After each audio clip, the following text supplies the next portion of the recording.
Geil. Wow. Das ist Smarty-Effekt. Jetzt kommt das Crackling.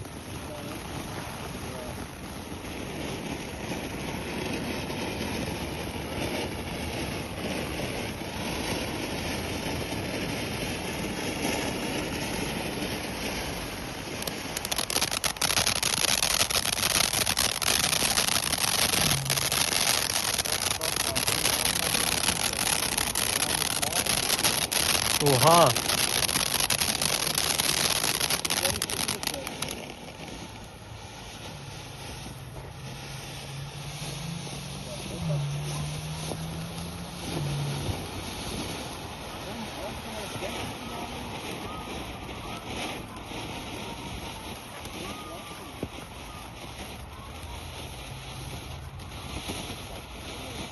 Ich glaube, das ist der letzte.